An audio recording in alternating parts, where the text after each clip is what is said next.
Boa noite a todas. Pessoal, continuando o ciclo de palestras no livro Evangelho à Luz do Cosmo, hoje escolhi falar o capítulo 11, que o título é Cada um será julgado segundo suas obras. Então, eu tenho outras frases que eu gostaria que a gente refletisse um pouco. As seguintes frases são: a semeadura é livre, mas a colheita é obrigatória. O mal que se planta à noite, colhe-se de dia. Quem com ferro fere, com ferro será ferido. Quem semeia ventos, colhe tempestades. Ou ainda, pagarás até o último cêntimo. O que será que essas máximas nos levam a pensar? Porque essas frases, elas ratificam uma grande lei que rege o cosmos, que é a lei de ação e reação, é a lei do karma.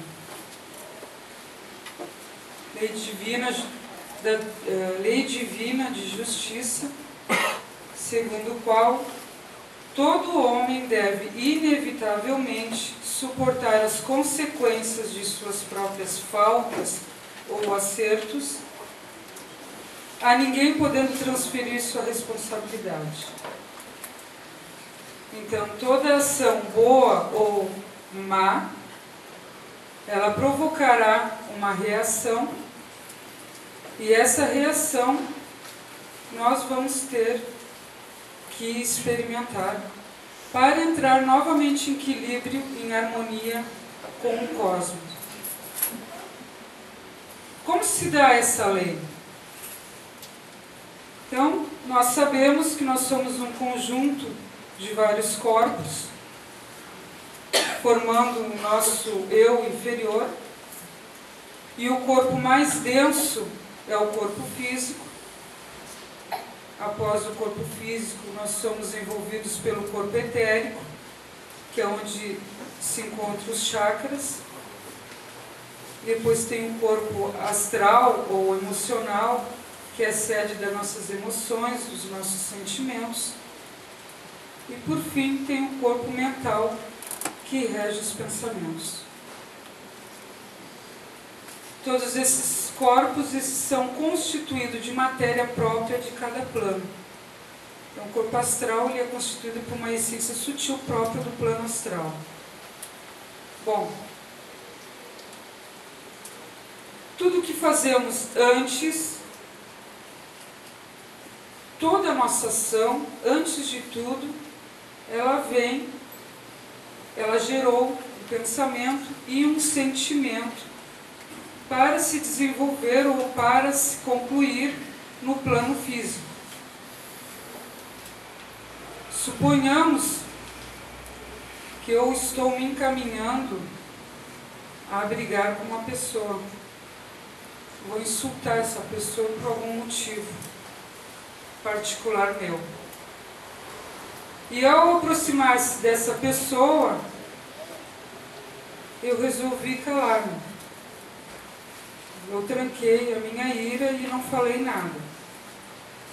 Isso é, eu não coloquei, eu não movimentei uma energia densa do plano astral do sentimento, que é a ira, a raiva, que são sentimentos pesados, sentimentos, emoções inferiores, que ficam situados no astral mais inferior. E eu não movimentei essa energia. Mas se ao contrário eu não consigo me calar e chego a injuriar essa pessoa, então eu vou pôr em ação forças astrais de natureza espessa e lodosa, que elas vão aderir aos meus corpos inferiores. É a minha livre escolha. Eu briguei, falei um monte de coisa, me desestabilizei, por isso a gente diz que a gente se desequilibrou, e aí eu entrei em sintonia toda com as energias densas do plano astral, formando esses resíduos. Então nós somos senhores da palavra que guardamos, mas também somos escravos da palavra que falamos, que deixamos escapar. Devendo, num determinado momento, depois que eu briguei, num determinado momento da minha vida, eu vou ter que retificar, eu vou ter que equilibrar essas energias que eu desequilibrei. Em contrapartida, quando praticamos atos pacíficos ou produtivos em favorecimento do próximo, além de ser uma boa obra aos olhos do mundo físico, revelará o que realmente eu tenho, o que eu estou movimentando em termos de sentimento e pensamento. Então são energias positivas, boas, que eu estou movimentando e que também vão ficar agregados nos meus corpos, mas ao contrário da outra, vai ser energias benfazejas, salutares. O importante não é o reconhecimento das obras no plano físico, mas que tipo de pensamento e sentimento está por trás desse ato. Se eu estou fazendo um ato de bondade, mas pensando pelo que eu vou ganhar de retorno, essa lei ela é muito mais perfeita do que a gente pensa. Então, nós não estamos realmente movimentando energias positivas, porque a nossa intenção é outra. É se fazer de bonzinho. Sabemos que as boas atitudes vibrando no amor incondicional, aquele amor que eu não ponho em condição nenhuma, que eu penso primeiro no outro e esqueço de mim, ele deixará o corpo astral leve. Então, após o meu desencarne, o meu corpo astral ele vai ficar leve e ele vai ir para paragens mais felizes. Se eu tenho atitudes com fins egoístas, o que vai acontecer? Esse lodo, essa energia pesada vai fazer com que o meu corpo astral fique mais pesado e após o desencarne eu vou para planos mais infernais ou umbralinos, onde eu vou ter que me depurar, deixar todo esse lodo lá para me poder ser socorrido. Quanto tempo for necessário, eu vou ficar lá. Bom, analisando agora a nossa vida dentro dessa lei de ação e reação, compreenderemos que os momentos desagradáveis, trágicos, os momentos de sofrimento e infelizes que nós passamos são frutos de algo que nós fizemos em outro momento e que estão, de alguma maneira, tendo a reação através desses momentos que sofremos. Por que isso?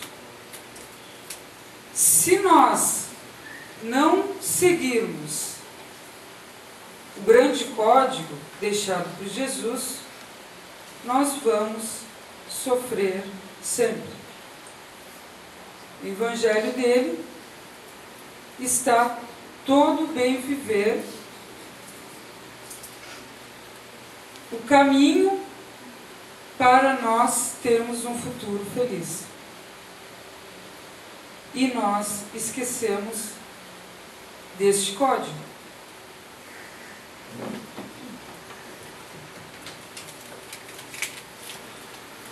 Jesus já nos alertou, dizendo: eu sou o caminho, a verdade e a vida.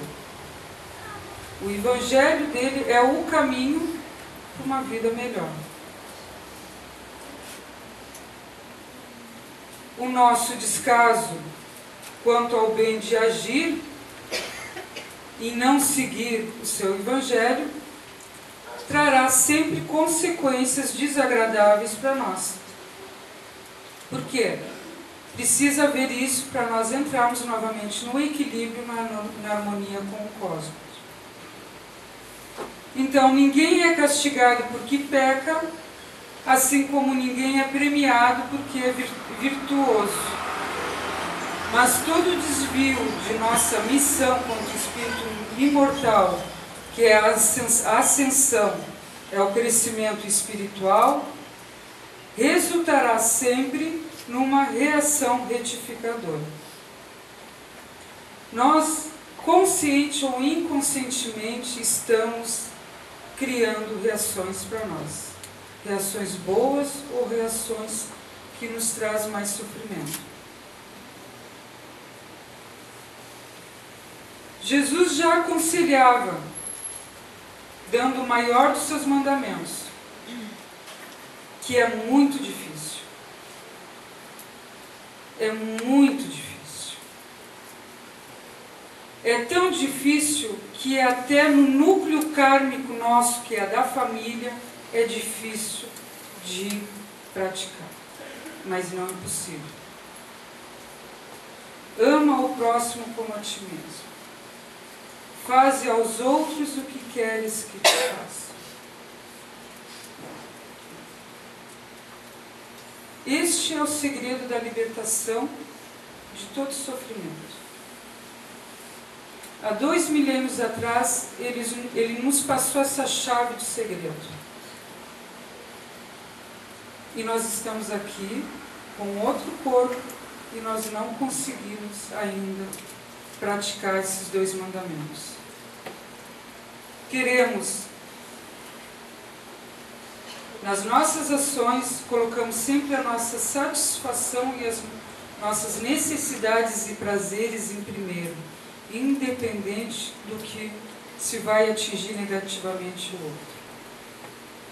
Um exemplo simples, o nosso trânsito. Nós temos leis dos homens para colocar a ordem no trânsito. Esse imenso número de mortes, pega um feriadão, é pela falta de fazer aos outros o que querem que te faça. Ultrapassagens indevidas, carros com a manutenção totalmente fora, prejudicando o outro que também está na estrada. Motoristas que dirigem alcoólicos, não estão pensando no outro que está ali, na via contrária, que num acidente vai acabar desmantelando uma família toda. Outro exemplo simples. Fila.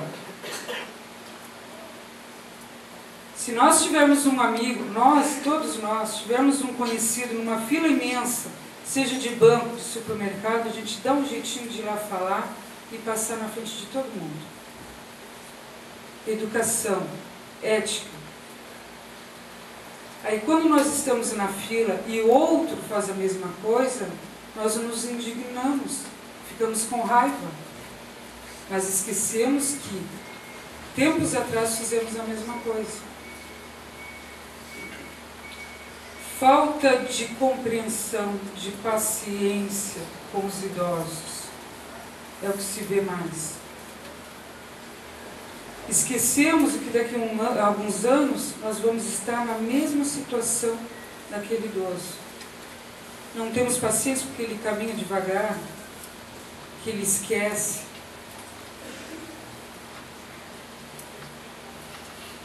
Não vou falar das coisas mais graves que muitos de nós não fazem, mas as coisas do cotidiano, da nossa caminhada.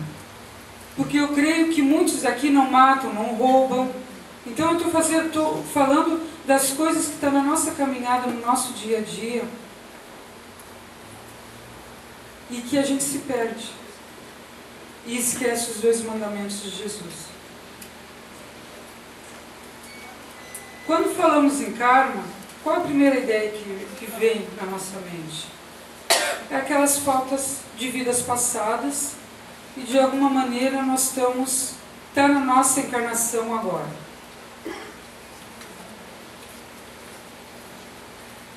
Então, o karma que herdamos, que seria a reação de atos, de faltas nossas, de outras vidas, ela não reage sobre nós como se fosse um rolo compressor nos esmagando, paralisando ou nos aniquilando.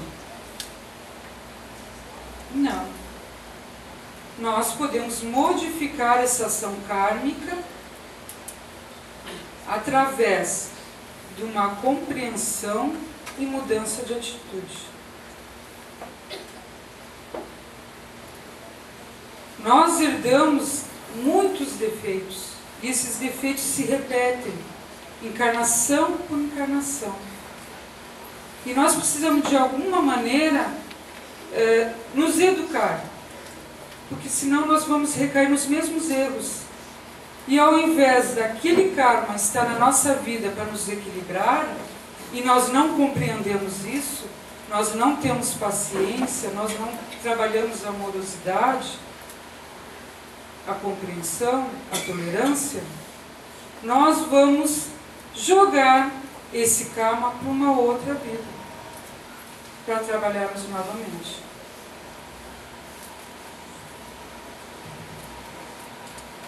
Claro, se eu tivesse uma máquina do tempo e eu pudesse voltar lá no tempo e refazer a minha atitude, que eu tenho a compreensão que eu fiz errado, então eu quero voltar, mas não tem como voltar. Então, o que a vida nos deu agora? O que a lei de ação e reação nos dá? Livre-arbítrio, escolha. Dentro desse processo que nós herdamos. Isso nós podemos modificar. Aí nós estamos criando um bom futuro para nós. Então, o futuro está nas minhas mãos.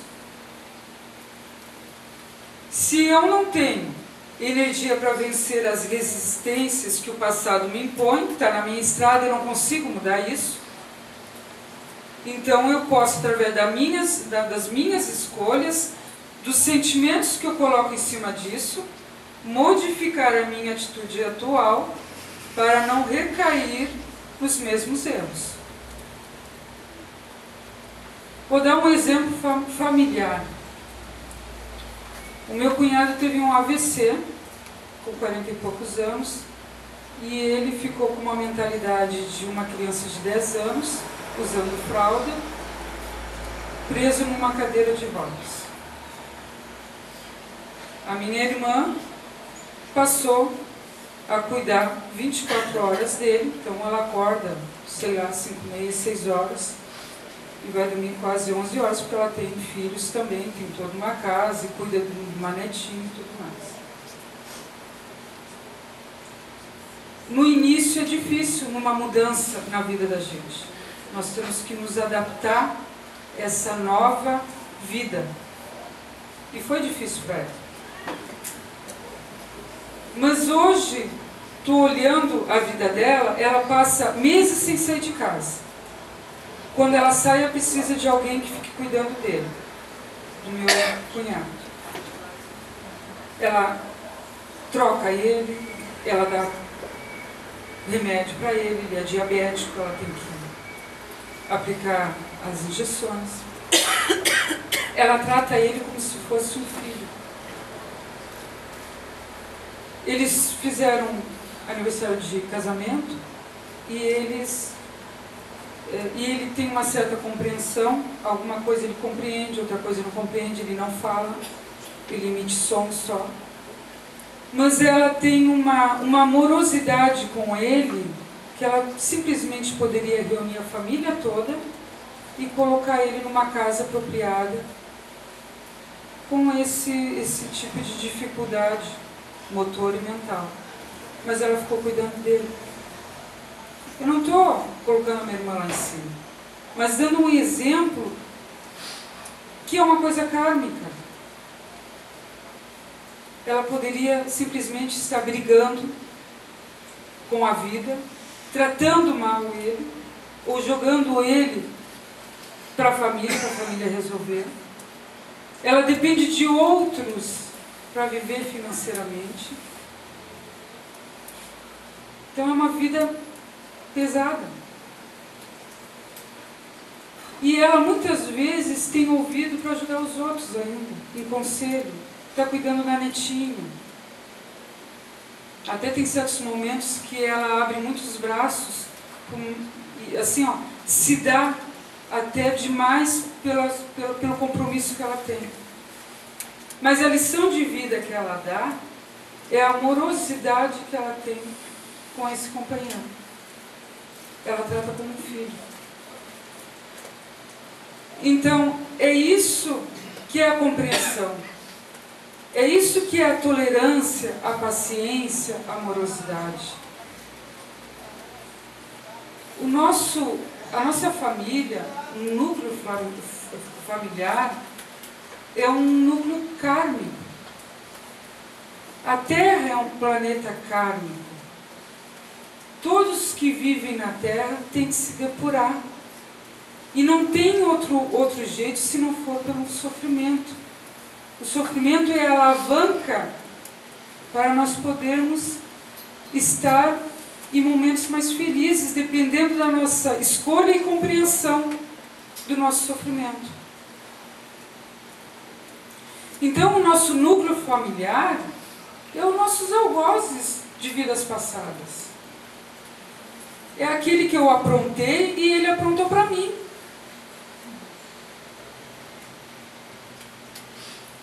E estamos na mesma família, com o esquecimento, graças ao nosso Pai, com o esquecimento, para nós trabalharmos o amor.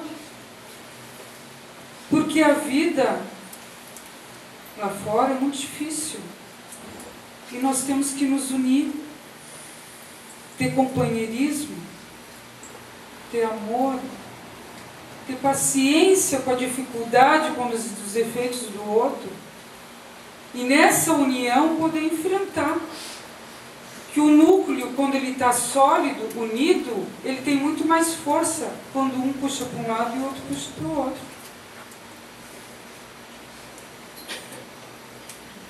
Nós não conseguimos fugir do karma que nós criamos lá atrás. E se nós não tivermos um relacionamento amoroso, equilibrado, harmonioso, nós vamos em outras vidas vir novamente. Os mesmos em corpos diferentes. Todos os algozes, porque não tem nenhuma vítima.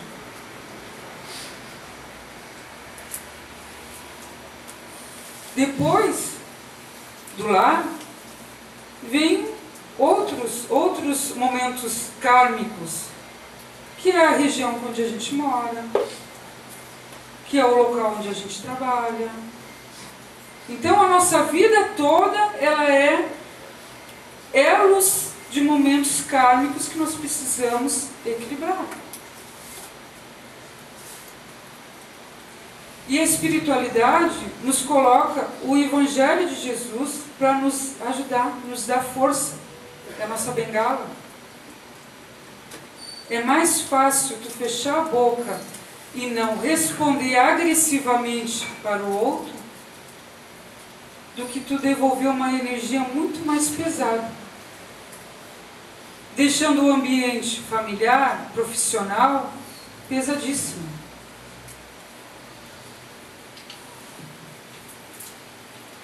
Eu quero encerrar com um trecho de um artigo que foi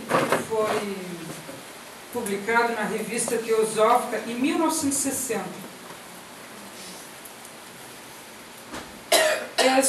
São livros, e eu peguei, e foi colocado um artigo de 25 páginas, e eu peguei um texto que eu acho que é bem isso, porque esse tema karma, ele é muito grande, eu ficaria aqui dias falando. O título do texto é a Lei de Ação e Reação E. Nichols. Abre aspas. Todo pensamento que emitimos, qualquer ato nosso, altera de certo modo o equilíbrio do universo. E essa perturbação se restabelece pelas reações que o homem recebe como recompensa. Então são reações boas ou más, dependendo do pensamento que a gente emitiu. Ninguém pode avaliar com precisão as consequências que resultam dos seus menores atos e desejos, dos seus pensamentos mais íntimos. São energias que a nossa vontade põe em movimento e que vão despertar repercussões salutares ou não no meio ambiente. Aí podemos dar o exemplo da família. Se eu brigo, que energia fica no ambiente familiar? E ele continua. Não pagamos o mal praticado por outrem, mas sofremos as consequências dos atos por nós mesmos exercidos em vidas ao longo dos anos decorridos. Devemos, pois, guardar esta profunda verdade, que toda causa tem seu efeito. Todo efeito teve sua causa. Tudo acontece de acordo com a lei.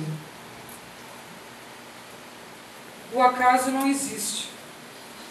Acaso é o nome com que a presunção encobre a sua ignorância. Somente nós lançamos a semente do bem ou do mal. Somente nós forjamos no passado os grilhões que agora nos oprimem. Somente nós fomos os criadores de toda a beleza, de toda a nobreza que atualmente floresce em nossos corações. E quando, nos momentos sombrios da existência, sentirmos a mão da adversidade pesar fortemente sobre nossos ombros, não injuriemos a divindade, não condenemos a ninguém, senão a nós mesmos. Nos lembrando que uma lei de inalterável justiça governa o mundo, dando a cada um segundo a sua obra. Então essa é a mensagem da noite.